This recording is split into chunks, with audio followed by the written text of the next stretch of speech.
Hi there, everybody. Okay, we have a midweek reading coming up, and I'm going to be using the Tarot Grand Luxe. This is by Cairo Machete, a wonderful, wonderful artist. Most beautiful cards that he does. He's got quite a few different card decks that he's designed over the years, but beautiful artwork. So I hope you appreciate it today as much as I do. All right, so we're going to be asking, as usual, what is most important for us to know right now. Sorry, that's just me struggling with this deck of cards because it's quite a pile. Okay, so we're going to be asking what is most important for us to know right now. What do we need to know this week? What is the general energy around the week? I think that will be my first question, is what is the general energy that we're dealing with here? Just to give an overview of what this week's energy looks like. Alright, this is a very thick card stock, so as you work with this deck of cards, it seems to grow over time and it becomes so thick and bulky, but I wouldn't change the card stock for the world. Okay, so first and foremost, I'm going to ask, can we please just have one card that gives the general feel, like what is the general energy of this week? Let's see what we get.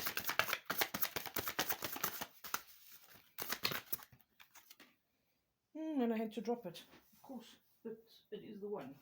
So let's grab it, if it wants to be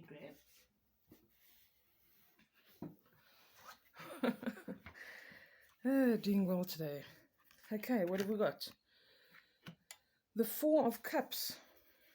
Okay, this can show to some extent a bit of disillusionment in terms of asking for a specific outcome in our lives or something that we're working towards, and we're just not seeing the results, or we're getting to a state of boredom with something. So this could be a state of boredom with your job. It could even be with a relationship or something of that sort. But it shows this kind of praying for something different to happen, praying for something interesting to happen. And it can indicate a bit of a lack of fulfillment. And also this kind of energy where we don't really feel that things can change, or we don't feel like there's something interesting that could pop up for us. So if you're feeling like that this week, know that there is actually something. Here is something that he's idealistic about. He's trying to find some kind of fulfillment other than just the physical material stuff around him. He's already got cups, but he's dreaming of something different. You see that other cup that's up in the air there that is trying to get his attention, or he is trying to envision it, or maybe even trying to manifest something, trying to visualize so that it can actually come into being. This is what this is about. Okay, I'm going to read to you from this book because he's got very interesting interpretations. They're very short. This particular one says, shown here are three tangible cups in the foreground with one ethereal vision of a fourth. There are various possible takes on this image. These are mine. You are satisfied with what you have, but are imagining potential future needs and possibilities. Alternatively, you're so busy daydreaming for more that you are unaware and unappreciative of what you already have. Okay, that was about it in a nutshell. Let's see what else we need to know about this, please. Is there anything else we need to know about this energy? Actually, I'm going to ask if there are other opportunities. What kind of things can we look for? That's a good idea. What kind of opportunities, or what are the nature of these opportunities that are being presented here? Obviously, these will be different for different people, so I think I'm going to pull maybe 2 or 3 cards here.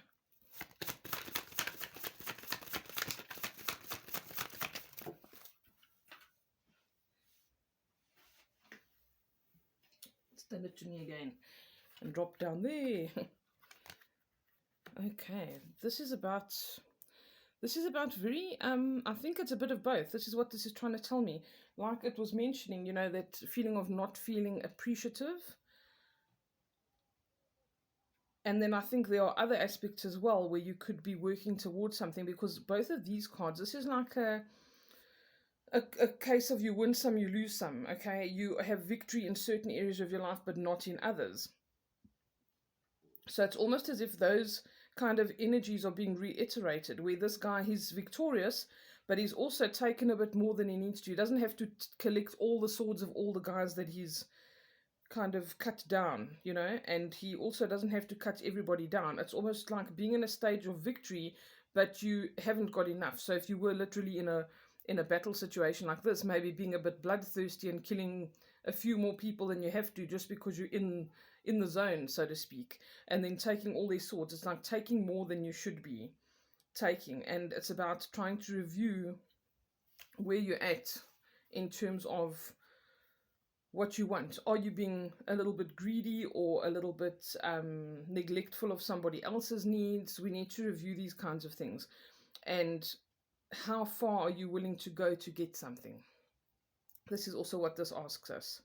The Two of Coins is about balancing things or bringing things back into balance. It's also about being in a position where you have to make a decision to bring things back into balance. And I feel as if this could often be two areas of our lives.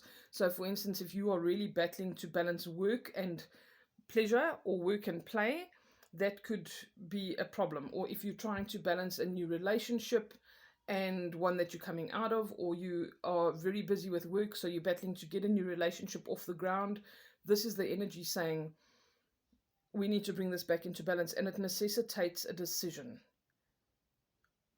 All right. It's almost like basically saying to us, you need to get yourself very clear on what you want. You need to take a strong look at what you're busy doing, look at it from an outsider's perspective, the choices you're making, the things you're doing. Where are you putting your energy? Are you wasting your energy on certain things and not putting enough effort into other things? So I think that this is a week of reviewing certain things in our lives. Let's see what else comes up here. I'm going to take one more. If there's anything else, please. There it is. Okay, yes, this is about building a foundation for yourself. So when we see the Emperor is a major arcana, first of all, which kind of means he overpowers all the other cards you see here in the impact and the effect that he has. And the Emperor is not a king or prince. He hasn't been given what he's got. This is about hard work. This is about applying yourself. This is about making difficult decisions. He's a self-made man. He has conquered in order to get where he is. Okay, he's actually fought in battles. He doesn't just arrange them and send other people to fight them for him, sort of thing. So this is about getting stability, getting grounding. When we see the number 4 with the Emperor, it's about building a solid foundation and making sure that you have been mindful enough and applied yourself enough that you are 100% sure of what this foundation is and what you've put into it, and that you have the ability to then reap the rewards. It also shows that there could be somebody in your life like this, somebody who is older, maybe more knowledgeable, that can impart some kind of knowledge to you or help you or facilitate you getting into a new position or starting a business, someone who can be almost in a fatherhood kind of a role or a mentorship role. So you might have that coming into your life this week as well, or you already have somebody like this. This is a learned person or somebody who knows the ropes, okay, that can help you. So take advice. Don't be oblivious to what's going on. If somebody is trying to help you and they are someone who can teach you the tricks of the trade or have more life experience than you have, don't be presumptuous about it. Let them help you bring these things into balance. Okay. Let me just see if there's another card. Is there anything else we need to know about this? And I mean, this could be an older brother or sister. It could be a parent. It could be a colleague.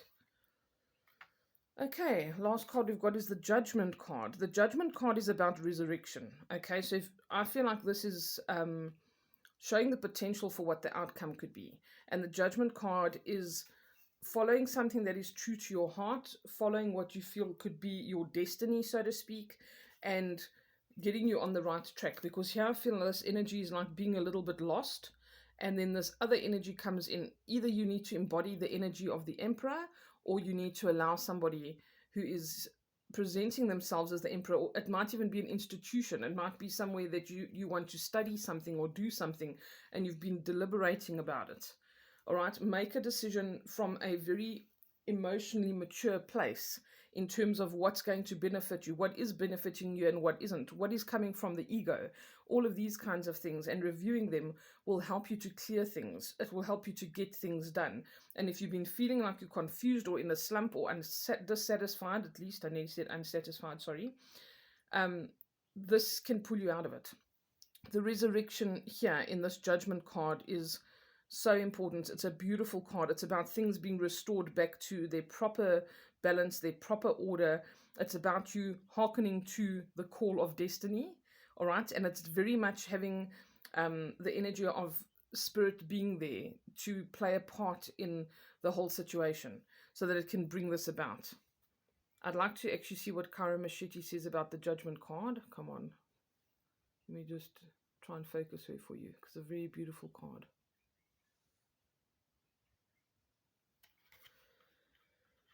Okay, let's see what it says in the book, and then I will conclude my reading for the day. Sometimes his takes on things are very different. Okay, in depicting the final days of judgment, this card suggests an opportunity to make amends for mistakes made in the past and make a fresh start. There we have it, okay? The judgment card follows reasonably close to the traditional Rider-Waite tarot imagery. An angel's trumpet calls the dead on the day of reckoning. The flowing movement of the flag of St. George visually echoes the motion of the silhouetted figures rising from and passing through the cemetery gates. While the flag is a symbol of crusaders, the dove emblemizes the peace that comes from reconciliation and redemption. Okay, so whatever you need to reconcile, whether it's your books for your business, whether it is a friendship or a connection, there is redemption. Things are possible. If you've got yourself into a situation that you don't think you can get out of, or you've messed up, and you think that you've said too much or done too much and now the damage is done, I think that if you bring things back into balance and you sort things out and you prioritize and pull yourself towards yourself, there's possibility to sort this out. Okay, guys, I hope that you have a lovely week further. We will chat again. I will post my card of the day each day. And yes, hope you all are taking care of yourselves and give it your best shot this week. Lots of love. Bye.